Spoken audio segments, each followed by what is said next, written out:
بسم الله الرحمن الرحيم والشمس وضحاها والقمر إذا تلاها والنهار إذا جلاها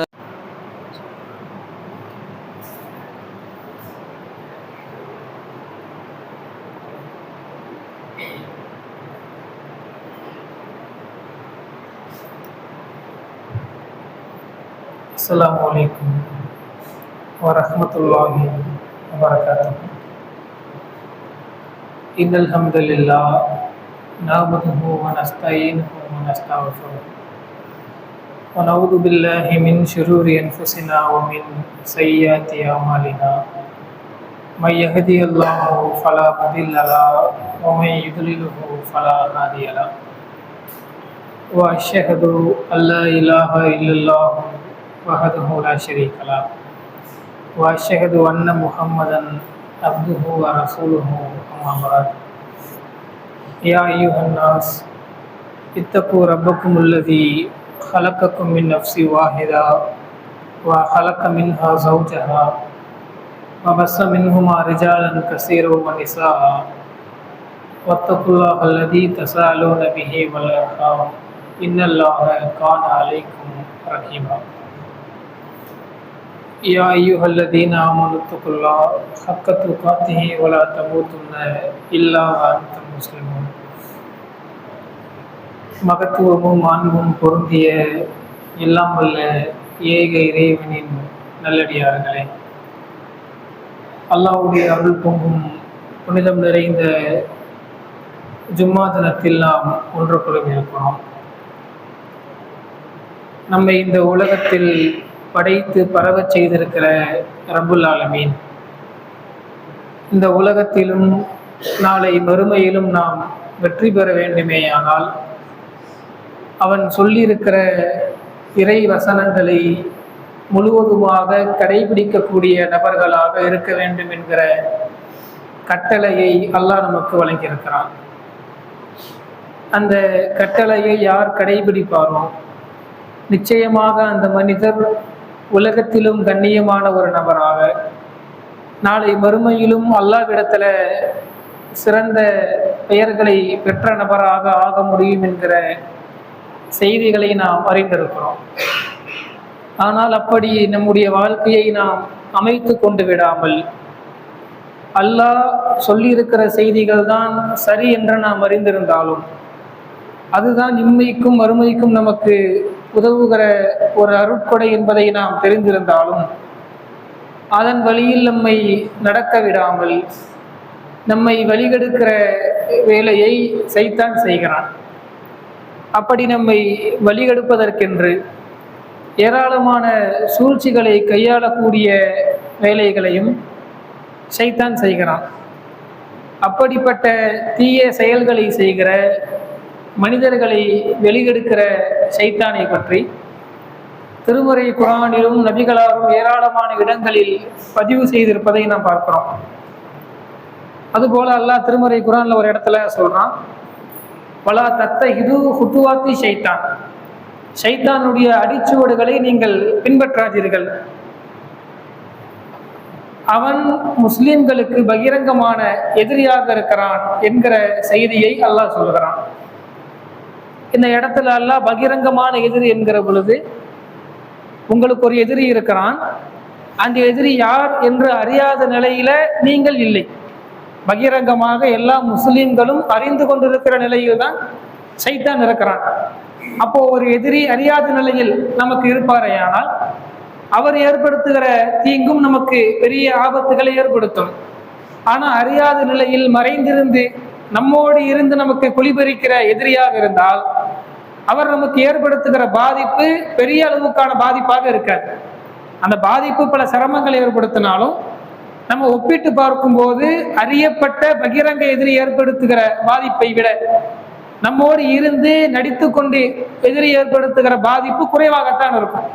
ஏன்னா நம்ம அதிக அளவுல பாதிப்பை ஏற்படுத்தினோம்னா அறியப்பட்டுடுவோம் அப்படின்னு சொல்லி அறியப்படாத நிலையில் இருக்கிற எதிரி பெரிய அளவுக்கான பாதிப்புகளை செய்யறதை விட அறியப்பட்டு இவர்தான் நமக்கு எதிரி என்று ஊர் முழுக்க உலகம் முழுக்க அறியப்பட்ட ஒரு நபர் இருப்பாரையானால் அவர் செய்கிற பாதிப்பு எல்லாருக்கும் தெரிகிற அளவுல அதிகமான கேடுகளை ஏற்படுத்தக்கூடிய அளவுல இருக்கும்.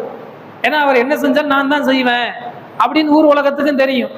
அதனால தன்னுடைய பவரை காட்டுறதுக்காக அவர் செய்கிற பாதிப்பு அதிகமான தீங்குகளை நமக்கு ஏற்படுத்தும்.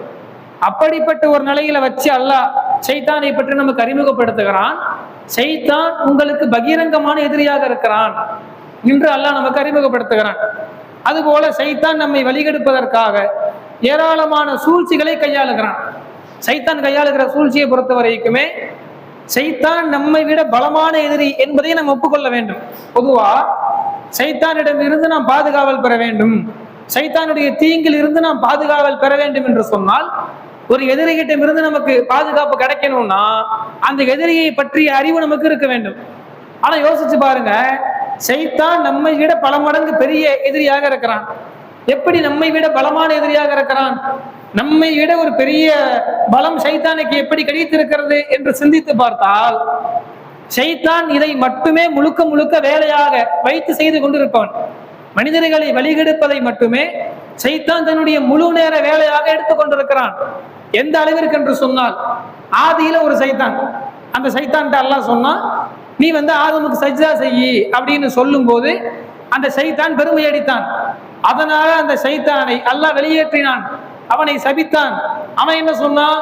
நான் எல்லா நபர்களையும் வழிகெடுப்பேன், ஒவ்வொரு நபருக்கும் முன்னால் சென்று வழிகெடுப்பேன், பின்னால் சென்று வழிகெடுப்பேன், அந்த மனிதர்களை சுற்றி சுற்றி அவர்களை வழிகெடுப்பேன் அப்படின்னு வழிகெடுப்பதை தன்னுடைய முழு நேர பணியாக எடுத்துக்கொண்ட சைத்தான் ஒவ்வொரு நபரை பற்றிய தகவலை அறிஞ்சு வச்சிருப்பான்.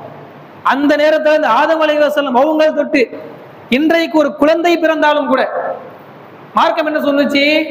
ஒரு குழந்தை பிறந்தால் அந்த குழந்தையும் சைத்தானால் தீண்டப்படுகிறது. ஹதீஸ்களை பார்க்கும்போது 2 குழந்தைகளை தவிர, மரியம் அலைஹிஸ்ஸலாம் அவர்களை தவிர, அவர்களுடைய தாயார் அவங்களுக்கு ஆண் குழந்தை, அவங்களுக்கு குழந்தை பிறந்தா அல்லாஹ்வுக்காக பள்ளிவாசலுக்கு நேர்ச்சை செய்வதாக வேண்டி இருந்தார்கள். ஆனா அவங்க பெண் குழந்தையா பிறந்துட்டாங்க. மரியம் அலைஹிஸ்ஸலாம் அவர்கள் பிறந்துட்டாங்க. பெண் குழந்தையா பிறந்தாலும் அவங்க அந்த பிறந்த நேரத்துல மரியம் அலைஹிஸ்ஸலாம் அவர்கள் சைத்தானால் தீண்டப்படல அப்படிங்கிற செய்தி ஒன்று இருக்கிறது. அடுத்ததாக மரியம் அலைஹிஸ்ஸலாம் அவர்களுக்கு பிறந்த ஈசா அலைஹிஸ்ஸலாம் அவர்கள், ஈசா நபி அவங்களையும் குழந்தையாக இருக்கும்போது சைத்தான் தீண்டல.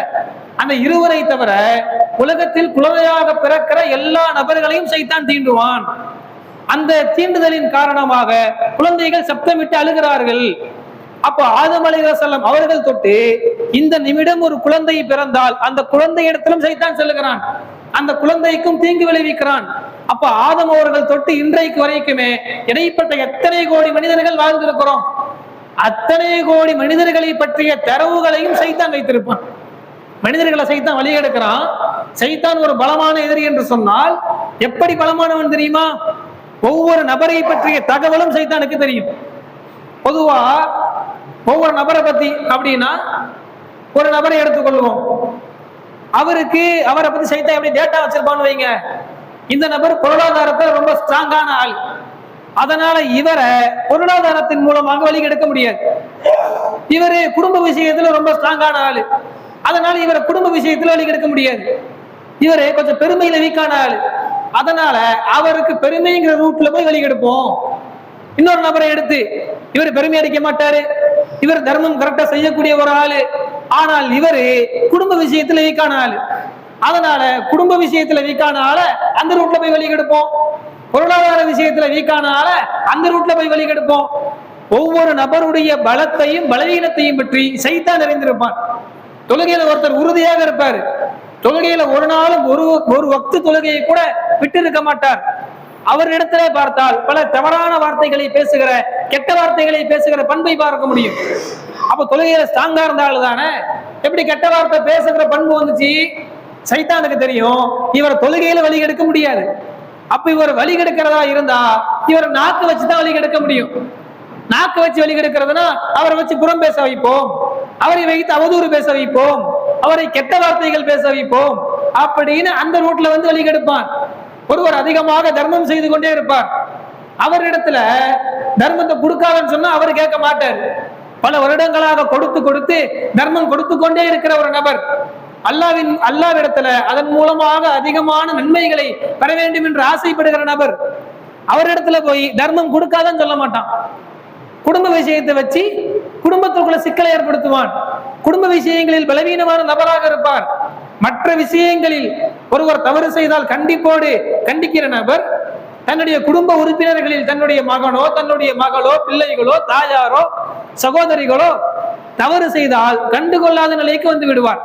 அப்ப ஒவ்வொரு நபரை பத்தின டேட்டாவும் சைத்தானுக்கு தெரியும்.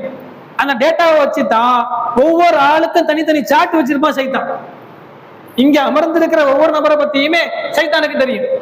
இவருடைய பலம் என்ன, இவருடைய பலவீனம் என்ன, இவரை வழிகெடுப்பதாக இருந்தா இவர்கிட்ட எப்படி போகணும், இவர்கிட்ட எப்படி போகக்கூடாது அப்படின்னு சைத்தான் நம்மை பற்றி நம்மை விட அதிகமாக தெரிந்து வைத்திருக்கிற காரணத்தால் பலமான எதிரியாக சைத்தான் இருக்கிறான்.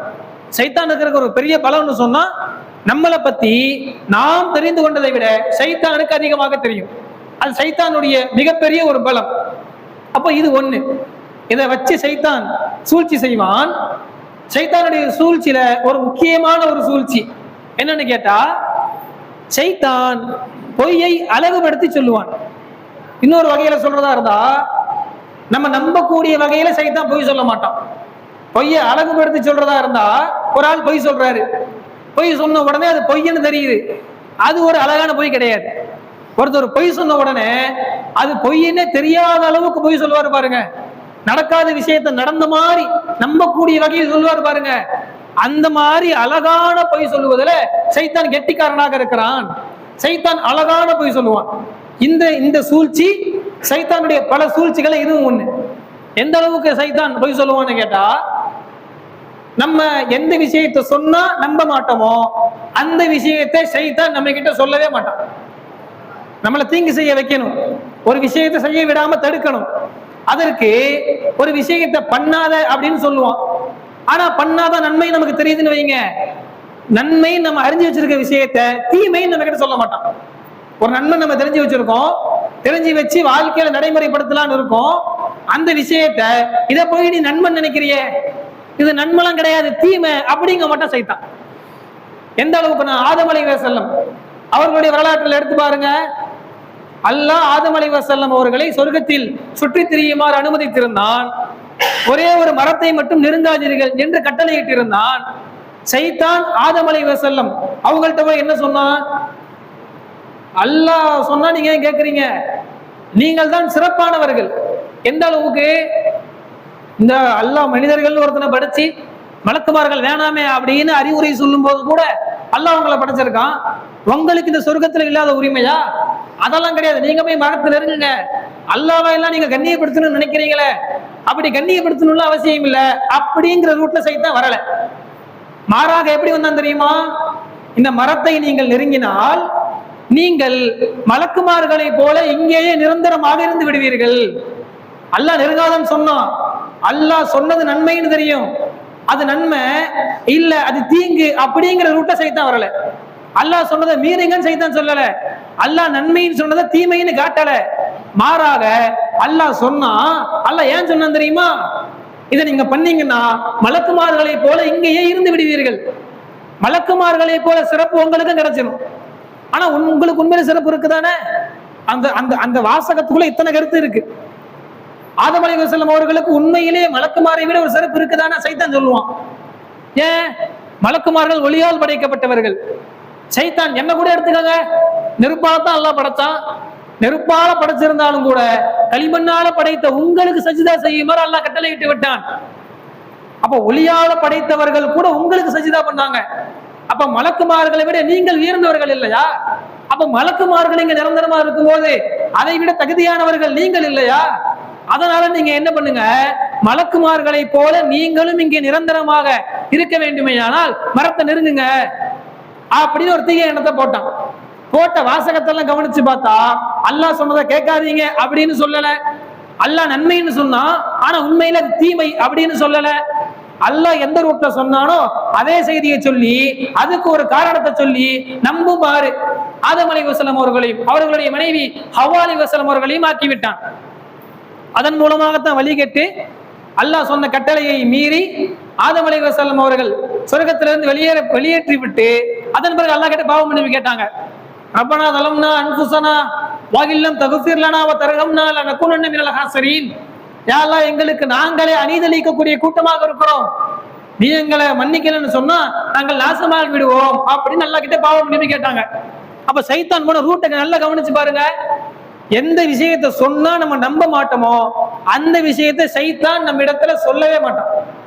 இன்னும் சிம்பிளாக புரிந்து கொள்வதாக இருந்தால், ஒருவர் தொழுகையாளியாக இருக்கிறார், இல்ல ஒரு முஸ்லிம் தொழுகையாளியாக இருந்தும் சில தொழுகையால் நாட்டம் இல்லாம இருப்பாங்க. அப்படி சிலர் இருக்கிறாங்க.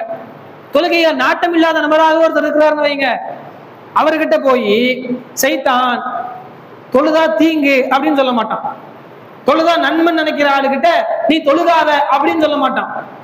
நீ தொழுகாதன்னு சொல்றதுக்கு பதிலா அப்புறமா தொழுகுமா. நோன்பு வைத்தால் நன்மை அப்படி நம்புகிற ஒரு ஆளுகிட்ட நீ நோன்பு வைக்காத, நோன்பு வச்சா ஆரோக்கியம் இல்லாம போயிடும் அப்படின்னு சொல்ல மாட்டான்.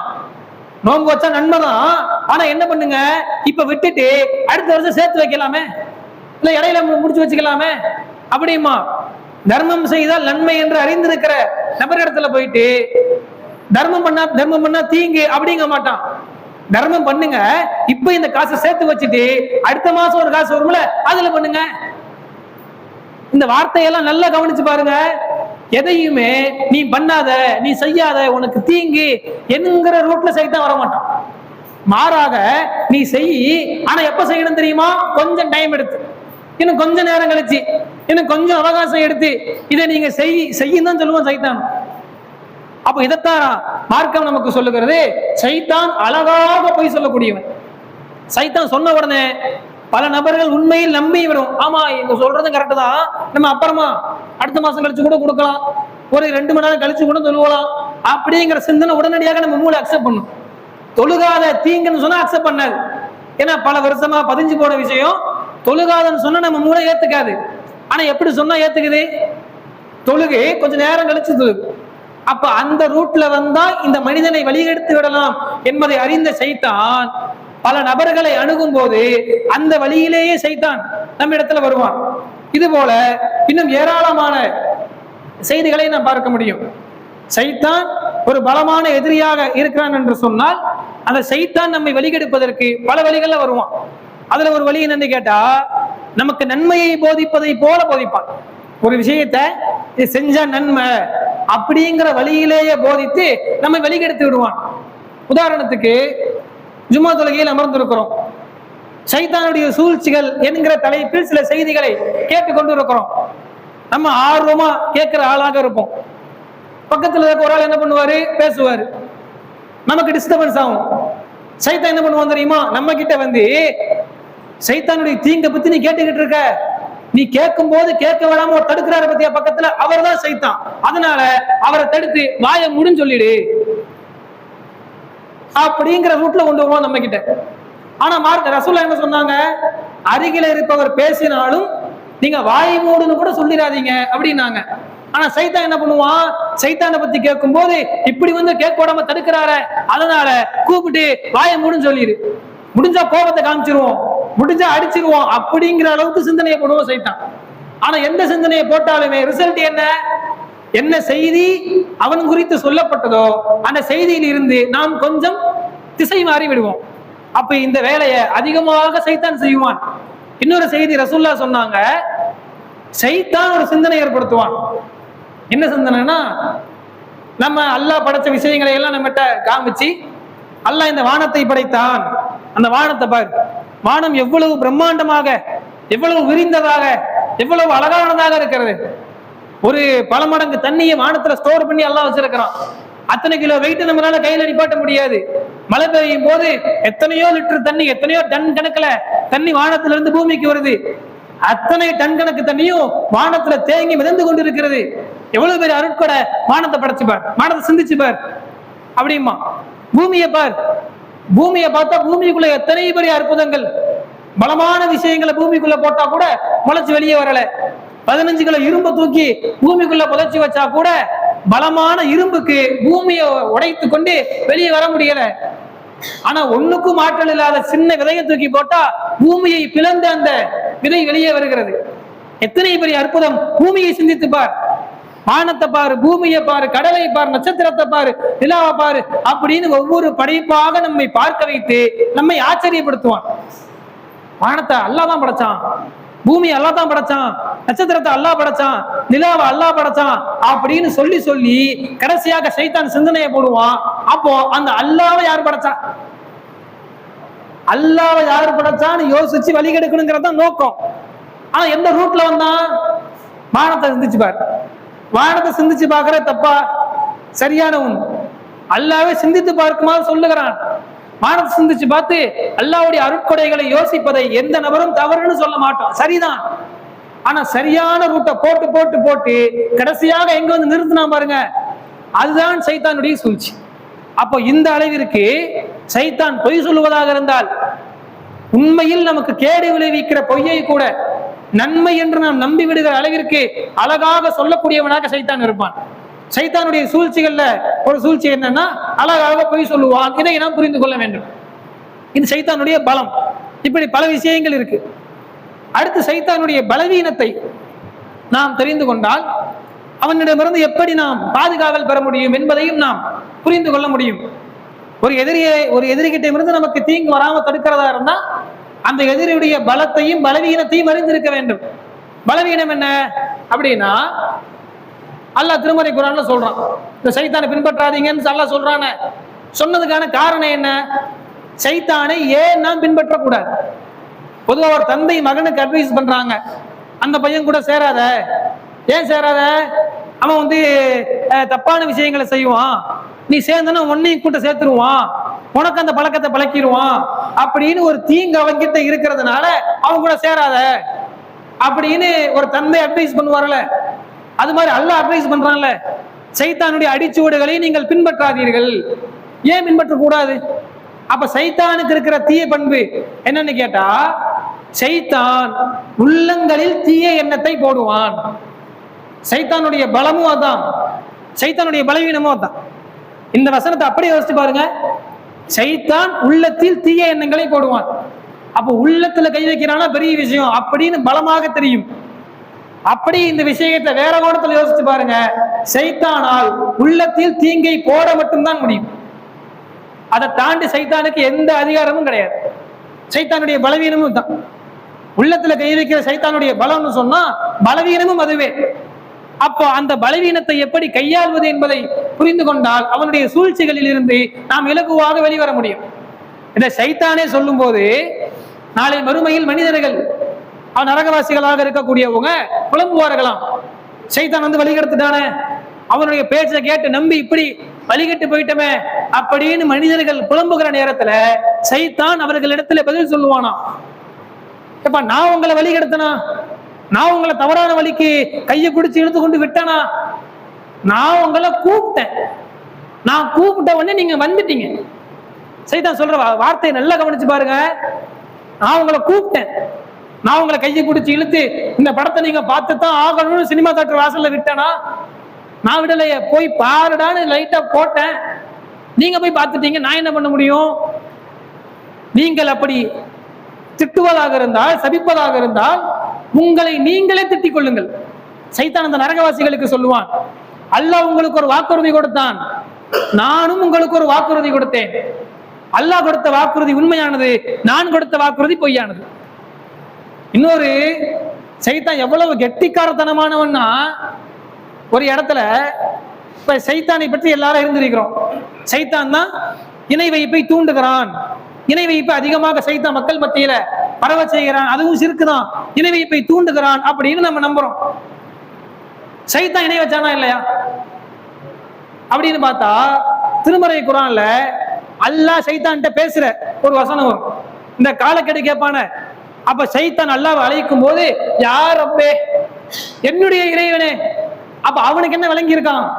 அல்லாஹ் தான் நம்மளை படைச்சான், அல்லாஹ் தான் நம்முடைய இறைவன் அப்படின்னு அவனுக்கு தெளிவாக தெரியும். அதனால தான் நான் வழிகெடுப்பேன்னு சொல்லிட்டு காலக்கெடு கேட்கும் போது கூட, யார் ரப்பே எனக்கு இன்னும் கொஞ்சம் காலம் கூட. ஆனா அவன் பண்ற வேலை என்ன? அல்லாஹ் இறைவன் இல்லைங்கிற செய்தியை பரப்புவான். அதுவும் சிறுக்குதான், அவன் நரகவாசி தான். ஆனா அவனுடைய சிந்தனை என்னவா இருந்துச்சு? என்ன சிந்தனையை பரப்புகிறான்? அப்போ உள்ளத்தில் தவறான எண்ணங்களை போடுவதும் சைத்தானுடைய மிகப்பெரிய பலவீனமாகவும் இருக்கிறது. அப்போ பொதுவா மனிதர்களுக்கு ஏராளமான எண்ணங்கள் ஏற்படும். ஒரு நிமிடத்துல மனிதர்களுக்கு 100க்கும் மேற்பட்ட எண்ணங்கள் ஏற்படும். அந்த 100ல ஒரு எண்ணமா சைத்தான் தன்னுடைய தீய எண்ணத்தையும் போடுவான். எந்த அளவுக்குன்னா, நம்ம யோசிச்சு பார்க்கறதுக்கு பல விஷயங்கள் நம்முடைய கண்ணு முன்னாடி இருக்கும், பல விஷயங்கள் கடந்து போய்கிட்டே இருக்கும். ஏன்னா மனிதனை பொறுத்த வரைக்குமே அவர்களுடைய அந்த மூளை 2 விதமாக இயங்கும். ஒன்னு சிந்தனை, இன்னொன்னு எண்ணம். சிந்தனைனா நம்ம திட்டமிட்டு ஒரு விஷயத்தை யோசிக்கிறது. பிசினஸ் டெவலப் பண்ணணும்னா என்ன செய்யணும் அப்படி நம்ம பிளான் போட்டு ஒரு விஷயத்தை யோசிப்போம்ல, அது சிந்தனை. நம்முடைய திட்டம் இல்லாம தானாக பல விஷயங்கள் வந்துகிட்டே இருக்கும்ல. சிவப்பு சட்டை போட்ட ஒரு ஆளை பார்த்தா, இதே மாதிரி சிவப்பு சட்டை நம்ம வாங்கினோமே, அதை போட்டு எங்க போனோம், திருச்சி போனோமே, திருச்சி எதுல போனோம், கார்ல போனோமே, டிரைவர் நல்லா பேசினாரு, அவர் தஞ்சாவூர்ல அப்படின்னு ஒரு எண்ணம் அடையே வரும்ல. இது எண்ணம். அப்ப சிந்தனை நம்ம பிளான் போட்டு பண்றது, எண்ணங்கள் தானாக உருவாவது. சைத்தான் என்ன பண்ணுவான், ஒரு நிமிடத்துல 100 எண்ணங்கள் உண்டானால் 100ல இன்னொரு 101வது ஒரு எண்ணத்தை போடுவோம். அப்ப சைத்தானுக்கு நம்ம மேல இருக்கிற அதிகாரம் என்னன்னு கேட்டா, 101ல ஒரு பங்கு தான் சைத்தானுக்கு நம்ம மேல அதிகாரம் இருக்கு. அந்த ஒரு எண்ணத்தை போடுவான். அந்த ஒரு எண்ணத்தை இன்னும் அதிகமாக நினைக்க வைப்பான், இன்னும் அதிகமாக யோசிக்க வைப்பான். மற்ற 100 எண்ணத்தை அப்படியே மறந்துட்டு இந்த ஒரு எண்ணம் 100 விஷயத்தை அப்படியே பெருசா காட்டும். அந்த சைத்தான் போட்ட தீய எண்ணத்திற்கு நாம் கவனம் கொடுத்து அதை சிந்திக்க துவங்கினால் வழிகட்டு போயிடும். ஒரு விஷயம் தீய எண்ணம் தெரியுது, சில நேரங்களில் யோசிக்கும் போது இதை ஏண்டா யோசிக்கணும் அப்படின்னு நமக்கு தோணும், இது ஒரு கெட்ட எண்ணம் தோணும். இருந்தாலும் நம்முடைய உள்ள என்ன சொல்லும், இதை யோசிச்சு பாருன்னு சொல்லும். அது மாதிரி ஒரு தீய எண்ணத்தை சைத்தான் போடும்போது உடனடியாக அந்த எண்ணத்திலிருந்து நாம் வெளிவருவதற்கு நம்மை நாம் பழக்கிக் கொள்ள வேண்டும். இது அல்லாஹ் சொல்லுகிற ஒரு செய்தி. ஆறாம் அத்தியாயத்துல 200, 201வது வசனங்கள் அல்லாஹ் சொல்லுகிறான், அவர்களுக்கு சைத்தானிடமிருந்து குழப்பம் ஏற்பட்டால் உடனடியாக பாதுகாவல் தேடுவார்கள். சைத்தான் அவர்களுடைய உள்ளத்தில் தீய எண்ணத்தை போடுவதை அவர்கள் உணர்ந்தால், முஸ்லிம்கள் உணர்ந்தால் உடனடியாக அல்லாஹ்விடத்திலே அவர்கள் அல்லாஹ்வை நினைவு கூறுவார்கள். உடனடியாக அந்த உடனே விழிப்படைவாங்க. சைத்தான் தீய எண்ணத்தை போட்டான் தெரிஞ்ச உடனே சுதாரிச்சு இதுல இருந்து வெளியே வரணுமே அப்படின்னு வெளியே வந்து அல்லாஹ் கிட்ட சரணடைவார்கள். இது மூமின்களுடைய ஒரு பண்பு, முஸ்லிம்களுடைய ஒரு பண்பு என்று அல்லாஹ் சொல்லுகிறான். அப்போ சைத்தான் தீய எண்ணத்தின் மூலமாகத்தான் நமக்கு பெரிய கேடுகளை ஏற்படுத்துவான். அந்த தீய எண்ணங்களை சைத்தான் போடும்போது அதனுடைய துவக்க நேரத்திலேயே கண்டறிந்து அதிலிருந்து வெளிவருவதற்கு நம்மை நாம் பழக்கிக் கொண்டால் நிச்சயமாக சைத்தானுடைய தீங்கிலிருந்து முழுவதுமாக நம்மால் வெளிவர முடியும். அப்படிப்பட்ட நன்மக்களாக அல்லாஹ் உங்களை மன்னையும் ஆக்குவானாக என்று கூறி என்னுடைய இந்த முதல் உரையை நிறைவு செய்கிறேன். வாஹிர்தவானா அனில் ஹம்துலில்லாஹி ரப்பில் ஆலமீன். அஸ்ஸலாமு அலைக்கும் வரஹ்மத்துல்லாஹி வபரகாத்துஹு.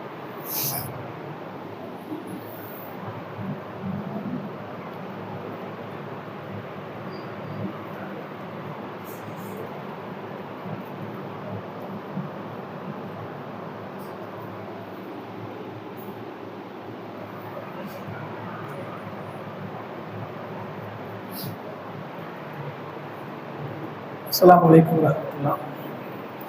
ஸலாத்து வஸ்ஸலாமு அலா ஹாத்திமில் அன்பியாஇ வல் முர்ஸலீன். சைத்தான் தீய எண்ணங்களை ஏற்படுத்துவதை பொறுத்தவரையில் அதற்கு எந்த விதிவிலக்கையும் நம்மால் சொல்ல முடியாது. சைத்தான் யார் மேல வேண்டுமானாலும் தீய எண்ணத்தை ஏற்படுத்துவான். நம்முடைய உள்ளத்துல நம்முடைய குடும்ப உறுப்பினர்களை பத்தி, நண்பர்கள் பத்தி ஏதோ ஒரு செய்தியை சொல்லி அவர் கெட்டவருங்கிற மாதிரி சின்ன எண்ணத்தை போடுவான். அந்த எண்ணம் கொஞ்சம் கொஞ்சமா வளர்ந்து வளர்ந்து வளர்ந்து நாமே முடிவெடுப்போம் அவர் கெட்டவர் தான் அப்படின்னு. அப்போ அந்த எண்ணத்தினுடைய துவக்க நேரத்திலேயே நாம் அதிலிருந்து பாதுகாவல் பெற வேண்டும். இது மாதிரி தீய எண்ணங்களை போடுவதில் ரசூலுல்லாஹை பத்தி கூட சைத்தான் போடுவான்.